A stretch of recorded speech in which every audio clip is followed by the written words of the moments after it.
listening to Your Secret is Safe with Me, non-judgmental talk about infidelity with Dr. Marie Murphy. If you're looking for new perspectives on complicated relationship issues, you've come to the right place. Days go by, they're crawling by. Hi, everyone. I'm Dr. Marie Murphy. I'm a relationship coach, and I specialize in helping people who are engaging in something they think counts as infidelity to deal with their feelings, clarify what they want, and make decisions about what they're going to do. I offer shame-free, blame-free, non-judgmental relationship coaching, and you can talk to me about the things that seem too messy or weird or stigmatized to share with your best friend or your spouse or even your therapist. To learn more about my work or to schedule an introductory coaching session with me, go to my website, mariemurphyphd.com. Okay, today we are going to talk about cutting off contact with your affair partner. A lot of people find cutting off contact with an affair partner confusing and difficult and painful and challenging and frustrating and sometimes even impossible. So if you're thinking about ending contact with your affair partner or trying to end contact with your affair partner and you're struggling to do so, you are not alone, to say the least. I talk to a lot of people who have decided that they are going to cut off contact with their affair partner or end their relationship with their affair partner, only to call them 12 hours later or see them the next day or answer the phone the next time they call, or text back whenever they text. Or people sometimes institute a "we're just friends" policy only to have sex with their affair partner in their car at the parking lot of Target a few minutes thereafter, or whatever. You get the idea. And if you're in this position yourself right now of trying to end things with your affair partner or trying to significantly adjust the terms and conditions of your relationship, then you totally know what I'm talking about. And one thing I see pretty often, not always, but pretty often, is people trying to cut off contact with their affair partner only to have one or all of the things I just mentioned happen. And they say they don't understand what's going on. They say they don't understand why they made a decision and then they went back on it. And I will tell you exactly what's going on. It works like this. If your reasons for cutting off contact with your affair partner are vague, your results are going to be vague. What I mean by that is this: if you don't have a clear reason for why you are choosing to end things with your affair partner, you probably aren't going to be very successful in cutting off contact with them or ceasing to have physical contact with them, or, whatever it is you're trying to do to change your relationship with them. And moreover, if you don't have a clear reason that you like for cutting off contact with your affair partner, it is even more likely that your efforts will be unsuccessful. It really is that simple. I know it might seem like it's a lot more complicated than that, but it really isn't. Here's what often happens instead. Instead of coming up with distinct reasons that you think are good reasons for you to cut off contact with your affair partner, instead of doing that, people often tell themselves that they shouldn't see their affair partner anymore, or that they can't see their affair partner anymore. And they may have a whole list of reasons why they shouldn't or can't see their affair partner. And those reasons matter. Those beliefs about what you can't do or shouldn't do matter, but they don't matter in the way people usually think they do. Here's why. Telling yourself that you shouldn't do something that you really want to do is rarely effective. If thinking that you shouldn't see your affair partner is your only reason for choosing to cut off contact with them, it doesn't really matter what the thinking behind the why you shouldn't see them is. The chances of your desire to see them outweighing the belief that you shouldn't see them are pretty high. And if you're telling yourself that you can't see your affair partner and hoping that this will help you cut off contact, guess what? Same thing. Unless there is literally no way for you to contact this person, literally no way for you to see them, telling yourself that you can't see them or can't communicate with them is not the best way to make the changes you're trying to make because these things aren't true. You can see them unless you truly, literally cannot. You could choose to see them, and you will probably figure this out very quickly. But instead of recognizing that the problem is that they've told themselves that something isn't true, something that isn't true, many people wonder why they did something that they told themselves they couldn't do. So maybe I didn't say that very well. The problem here is that we're telling ourselves something that isn't true. We're telling ourselves that we can't see our affair partner, but we actually can. But instead of seeing that as a problem, people see the problem as the fact that they did something that they said they couldn't. But the issue is that you're telling yourself something that isn't true and then wondering why you didn't believe it. So before I go any further, let me say that I'm completely understanding of why people try to tell themselves they can't see their affair partner or shouldn't see their affair partner, and why they expect these strategies would be helpful. Many of us believe, at least to some extent, that cheating is not so great and that we shouldn't be doing what we're doing if we're engaging in some form of infidelity. And above and beyond cheating, in our society, we have this idea that the way to get people to stop doing things is to tell them they shouldn't be doing them or that they can't be doing them. And we try to use those techniques on ourselves too. And believe me, I know. I try to tell myself what I can't do or shouldn't do fairly often, even though I know it's going to be ineffective. But I too have absorbed this idea that the way to make ourselves change is to tell ourselves that we can't do something or shouldn't do something. It's pretty prevalent. We think we have to discipline and punish ourselves into doing all the right things, or to being perfect, or to being better, or to being unassailable. It's a message most of us have gotten more than once. So if you have been trying to end things with your affair partner or cut off a certain form of contact with them, and you've been trying to use the can'ts and the shouldn'ts, that is totally understandable. And if it isn't working, I suggest that it's time to dispense with the can'ts and the shouldn'ts. Instead of using those tactics, I want you to ask yourself why you might choose to end things with your affair partner or choose to make significant changes to the relationship with your affair partner. And here's the thing. You might not choose to end things with your affair partner. You might not choose to cut off contact with them. And that may be the whole point. You may be telling yourself that you have to do something that you really don't want to do. And if that's the case, the problem isn't that cutting off contact with your affair partner isn't working. The problem is that you're trying to tell yourself you have to do something you don't want to do. So, do you really want to cut off contact or a particular form of contact with your affair partner? I understand that the answer to that question may be multifaceted. You may be tired of the drama and the deception associated with your infidelity situation. You may be worried about what's going to happen. You may just want to simplify your life, and it may seem reasonable to assume that ending things with your affair partner will solve these problems. And you may have reasons for wanting to end the relationship that are super specific to the relationship itself and the person you've been involved with. Maybe you realize you don't want to be involved with your affair partner anymore by virtue of who they are. And at the same time, you may also get a lot of really good stuff out of the relationship. The relationship may be wonderful for you in some respects, or at least pretty darn good in some respects. And it's so important to recognize the benefits you get from the relationship, the value you get from the relationship, and what you enjoy about the other person. And it's so important for you to recognize that it's legitimate for you to want those things or value those things or enjoy those things. This, of course, puts us into a situation of, wanting something in some ways and also not wanting that thing in other ways. And many of us find that kind of a predicament to be existentially unpleasant. Here's the thing, though. It is possible, for better or worse, for competing things to be true at once. And when we can allow this to be the case, instead of resisting this sort of situation, contradictions get a little easier to deal with. If you actually want to keep seeing your affair partner and you also don't want to keep seeing them, that doesn't have to be a problem.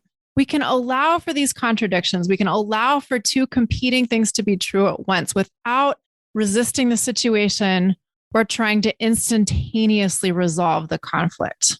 What this means for practical purposes is that you can probably find it within yourself to cut off contact with your affair partner if that is what you truly want to do, even if you also still have feelings for them and are not 100% thrilled about ending your relationship with them. If you are going to do that successfully, though, you are going to need to be really clear about why you want to cut off contact with your affair partner. And you need to like those reasons. Let me explain what I mean by that. You need to see cutting off contact with your affair partner or changing your relationship with your affair partner, if that's what you're doing, as a net positive in your life if you're going to successfully do this. That doesn't mean you are going to 100% love ending contact with them or ending some aspect of the relationship with them. You may still feel sadness and loss and desire and frustration and many other feelings. But there's a difference between having thought things through and decided that ending the affair is a net positive decision for you, and also feeling some sadness and lingering desire, and in trying to end an affair because you think you should or because you have to. So let's get back to the question at hand. Why might you choose to end things with your affair partner? Maybe it's that you don't really want to be involved in an infidelity situation, period. Maybe you want to re-engage with your relationship with your spouse and give it one last try, and you don't think you can do that if your attention is focused on your affair partner. Maybe you think your affair was just a momentary lapse of reason and you want to end the relationship because you don't think it's what you really want.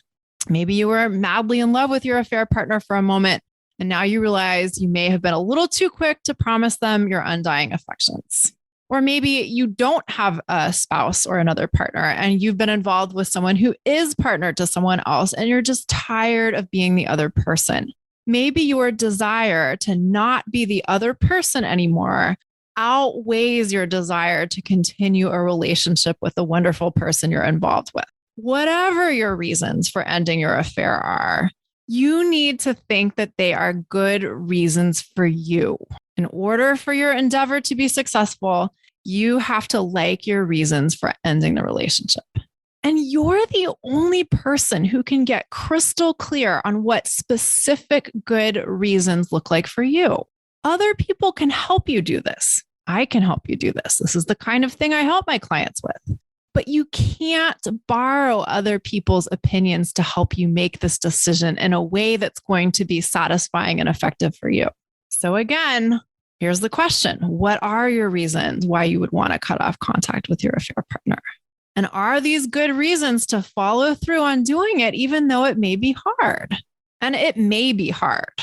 It may be that ending contact or changing the contact you have with your affair partner is really hard for you. So why might it be worth it? That's what you've got to ask yourself. If you're going to successfully cut off contact with your affair partner, you need to be aware of the possibility that you will miss them and long for them and continue to desire them even after you cut off contact. Some people think that not seeing their affair partner anymore will put them out of their mind, but that is not necessarily going to happen. You can still stalk them on social media. You can still think about them, even if you aren't stalking them on social media. And what you are thinking about your affair partner is what generates your feelings about them. And as you well know, you don't have to see them in order to think about them. And you're probably going to continue thinking about them even, after you feel good about enforcing limits on seeing them or completely cutting off contact with them. Moreover, you may still desire to see them even after you decide not to see them anymore. And the question is, are you willing to feel these kinds of feelings? Are you willing to deal with longing and desire and frustration without acting on those feelings and without acting on the impulse to satisfy them by seeing your affair partner? It is possible to do this. It is possible to feel all of this stuff without turning these feelings into reasons to ditch your plan and resume contact with your affair partner. Learning how to feel feelings without acting on them in our habitual ways or acting on them in the ways we've acted on them in the past is something that a lot of us don't have practice with, but it is something we can learn how to do. And this is something I help my clients with too. And being willing to do this, being willing to not act on our desires, being willing to develop our capacity to not act on our desires is essential to creating changes in our life that we really want to make and in reaching goals we set for ourselves. And this is part of the human curriculum. It's something that we all have to deal with in our lives, whether or not we ever engage in any sort of infidelity. It's not just something that you have to deal with if you're trying to end contact with an affair partner. But here's an example of what I mean by that is related to infidelity.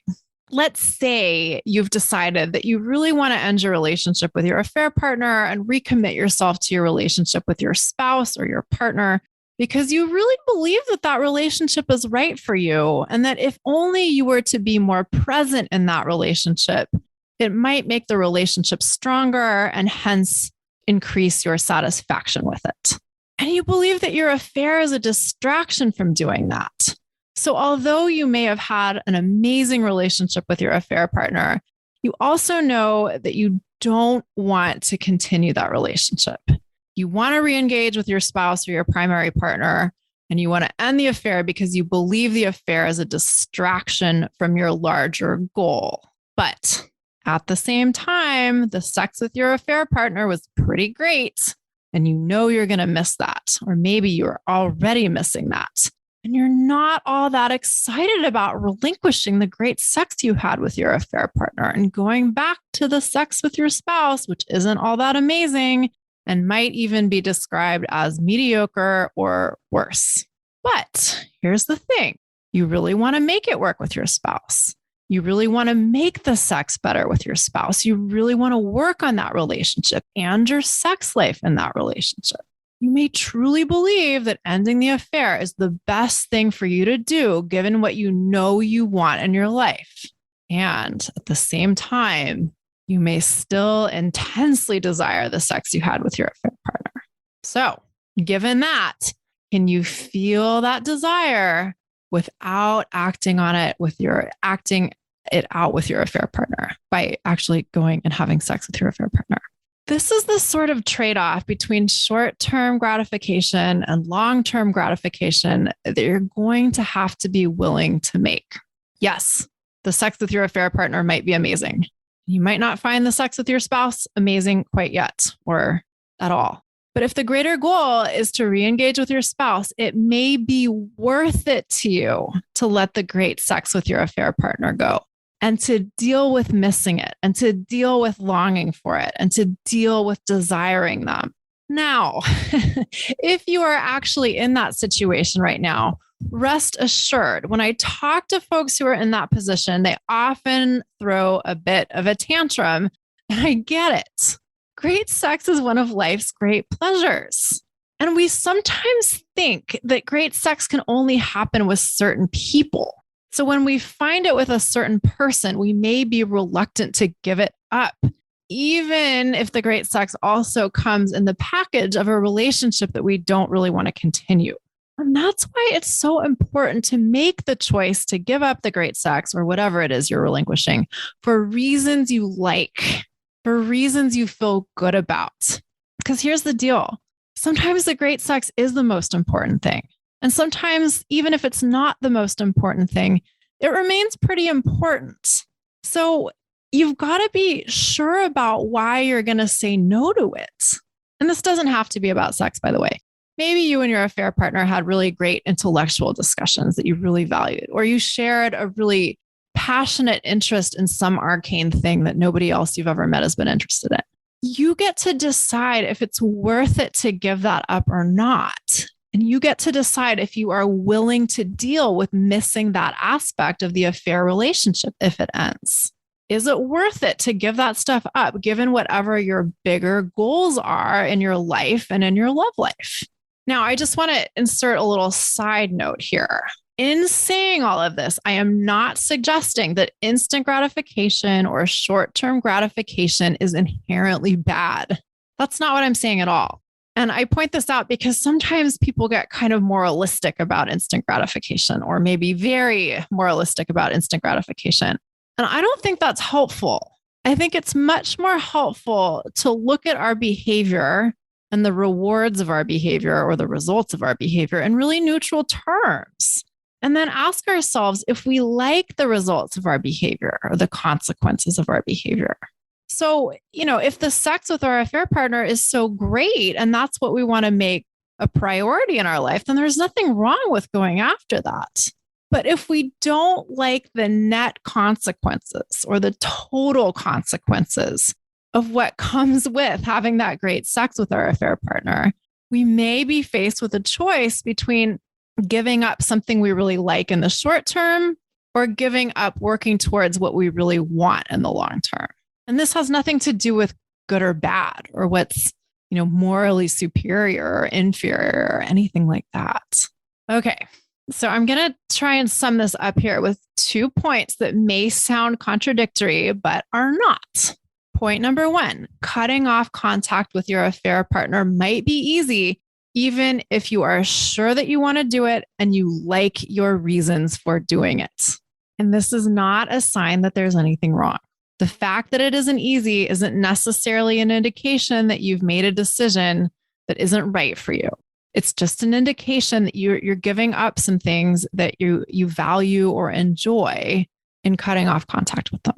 Point number 2, sometimes the reason why cutting off contact with an affair partner is really hard is because you don't want to do it or you don't know what you really want.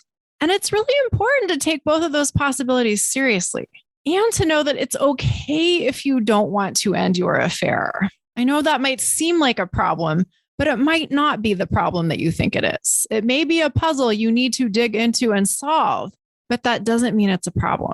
Also, it's okay if you do not yet know what you want to do about your affair. That too might seem like a problem, but I want to encourage you to see it in other terms. You can't rush yourself into knowing something if you just don't currently know. You can move towards figuring it out, but you can't hit the panic button and expect that you're going to get an instant answer about what you want. To sum that one up, trying to do anything you don't really want to do or aren't sure you want to do isn't a recipe for success at anything much.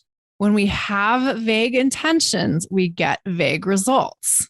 So if you are asking yourself why you might choose to end your affair and you can't come up with any reasons, that's an indication that it might not be a great idea to rush into cutting off contact with your affair partner. You've got some things to figure out first if you want to make a clear decision that you're going to stick to. All right, everyone. I know how confounding all of this stuff can be. And if you are in the position of trying to figure out how to decide if you want to end things with your affair partner, or if you're trying to cut off contact with them and follow through on that decision, I can help you. I can help you deal with anything related to your infidelity situation. So if you're ready to talk, schedule an introductory coaching session with me through my website, mariemurphyphd.com. All right, everyone. Thank you so much for listening. If you have enjoyed what you've heard, please head on over to iTunes to rate and review the show. Until next time, bye for now. Thanks for listening to Your Secret is Safe with Me with Dr. Marie Murphy. Make sure to click subscribe to get updates on our latest episodes.